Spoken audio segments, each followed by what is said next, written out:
Hello ভালোবাসার বন্ধুরা, কে কেমন আছেন? আশা করি সবাই ভালো আছেন। তো আমি ফাইনালি এসে গেলাম গোয়ালপাড়া টু হোজাই জিলা, হোজাই লঙ্কা, যেটাকে বলে নাকি আফিয়া মাসির বাড়ি।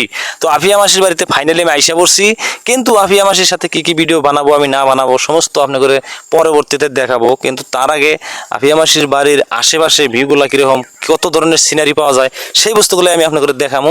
তো দেখে থাকেন, বড় বড় পাহাড় আছে, তো আমি আপনাদের দেখাবো। আমার সাথে আছে ব্লগ সানাস, এডিট মাস্টার আছে, তো দেখে থাকেন আর কি, আমার পাশে পাশে আইসেন আর কি, দেখেন কত সুন্দর আছে আর কি। এই একটা ছোট্ট বাবু আছে আমার সাথে, হয়ে যাবো আর কি আছে দেখাবো। এই যে একটা জায়গা দেখে আছেন, তো মাসির বাড়ির সামনে আর কি, এই জায়গাটাতে রাইত করে আপনার ভাগ মানে হাতি, পুরা বড় বড় হাতি বাড়ায় আর কি। দেখেন জায়গাটা কত ভয়ঙ্কর জায়গা, তাও আমি সেই জায়গায় যাই আছি তো আপনাদের দেখানোর জন্য। তো আরও কি আছে দেখাবো, এসে থাকেন আমার সাথে। তো গাইস দেখে আছেন সিনারিটা কিরকম লাগছে, আপনারা নিশ্চয়ই কমেন্টে জানাবেন। এত সুন্দর সিনারি দেখছেন না? নাই দেখা দাও ক্যামেরাম্যান, ভালো করে দেখা দাও। আমার তো অনেক ভালো লাগছে, অনেক ভালো। দেখেন কত সুন্দর সিনারি, যেহেতু পাহাড় জায়গা খালি, মাসির বাড়িতে দেখেন পাহাড় জায়গা খালি, পাহাড় ছাড়া মানে কিছুই নাই। আমি তো ভাবি না যে এত পাহাড়ের ভিতরে জায়গা আর কি, যে আমি ভাবছি যে হোজাই লঙ্কা মানে টাউনে আর কি বাড়ি, এখন এসে দেখি একদম পাহাড়ের ভিতরে বাড়ি। তো আরও সামনে কি কি আছে আপনাকে দেখাবো, দেখে থাকেন। তো হ্যালো গাইজ, তো দেখে থাকেন আর একটা সিনারিতে আপনি করে নিয়ে আসলাম। ওই যে দেখে আছেন সামনে কুয়ার মতো, ওইটা কিন্তু ফাইনালি কুয়া না অ্যাকচুয়ালি, তো এটা হলো আপনার যেটাকে বলে নাকি ঝর্ণার পানি।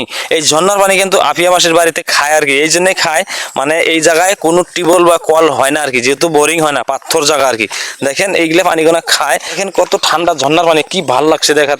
ওয়াও, মজার পানি। এই পানিগুলো কিন্তু অ্যাকচুয়ালিতে খায়, মাসিরা কিন্তু খায়, এটা কিন্তু কোনো লাজ লাগা কথা না গাইস। যেহেতু মানে এই পানিগুলো খাই, এই জন্য এই জায়গায় কোনো বোরিং বা কল হয় না, খুব ঠান্ডা। দেখেন কত সুন্দর পাহাড়, কত সুন্দর সিনারি আর কি, দেখে আছেন। আমার তো খুব ভালো লাগছে। ওইদিকে আনারসের বাগান, ওই যে ওইদিকে আনারসের বাগান, এগুলো সব আনারসের বাগান, দেখে আছেন তো আনারসের বাগান আছে। আকাশটা কিরকম লাগছে দেখেন। তো আটকে দাও ক্যামেরাম্যান, আরো কি আছে গাইস। এই পানিতে আমি 2বার গোসল করছি ফাইনালি, খুব ঠান্ডা পানি, যেহেতু ঝর্ণার পানি, এত ভালো লাগছে, মনে হয় আবার গোসল দেই। যেহেতু দেখেন যে ওয়াও, দেখেন সেই ঠান্ডা, দেখেন আমার পেন ভিজে গেছে, নামার ইচ্ছা করছে, কিন্তু তথাপি আমি নামা যাবো না, যেহেতু এক দেশে থেকে আরেক দেশে আইসি, আমার জ্বর হবো আর কি। এই যে যেটা রাস্তা দেখে আছেন, এটা হলো দেখেন মাসির বাড়ির যাওয়ার রাস্তা। তো দেখাবো আপনাকে, তো আমার সাথে সাথে আসেন। এই দেখেন আমি যাই আছি ফাইনালি, এই দেখেন মাসির বাড়িতে যাওয়ার রাস্তা আর কি। দেখেন কত কষ্টের রাস্তা, দেখেন যেহেতু মানে পাহাড়ি রাস্তা। এই যে পাশে পাশে আরো মানুষ আছে, যেহেতু এই দেখেন এই যে আইসে আছে, এই দেখেন সবকিছু ইউটিউব মাস্টার, এই যে ব্লগ সানাস আইসে আছে। দেখেন ব্লগ সানাস আগে যাও, আমি পাশে পাশে যাই আর কি। খুব কষ্ট, যেহেতু মাসির বাড়িতে যাওয়ার জন্য এত কষ্ট। দেখেন কত রাস্তা খারাপ, দেখেন পাহাড়িয়া রাস্তা, খালি পাহাড়ে পাহাড়। কি সুন্দর লাগছে দেখেন সিনারিটা, আমার খুব ভালো লাগছে আর কি। ওই যে বাড়িগুলো দেখা যায়, দেখেন বাড়িঘর দেখতে পাচ্ছেন। আমি অস্থির হয়ে গেছি গা। এদিকে দেখেন সিনারি, কত সুন্দর সিনারি, খালি পাহাড় আর পাহাড়। আমি জীবনে ভাবি নাই গাইস এত পাহাড়ের ভিতরে আর কি বাড়ি। তো আইসে আমি দেখলাম আসলে ফাইনালি পাহাড়ের ভিতরেই বাড়ি।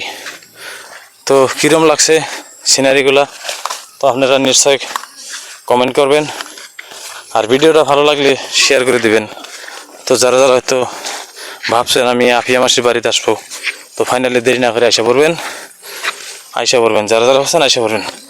তো ফাইনালি বাড়ি আমি দেখাই আছি, দেখাতে অস্থির হয়ে গেছে প্রিয় দর্শক। ওই যে কতগুলো পোলাপান খাড়ায় আছে, ওইটাই বাড়ি। দেখেন এটাই বাড়ি, এই যে হলো রাস্তা, এটা হলো বাড়ি, এটাই কিন্তু বাড়ি ফাইনালি। এটা হলো টিমের মানুষ সব, আফিয়া মাসির সাথে যারা যারা কাম করে এগুলো সব টিমের মানুষ। এটা হলো ঘর, এটাই বাড়ি। বাড়ির আশেপাশে যেরকম দেখেন।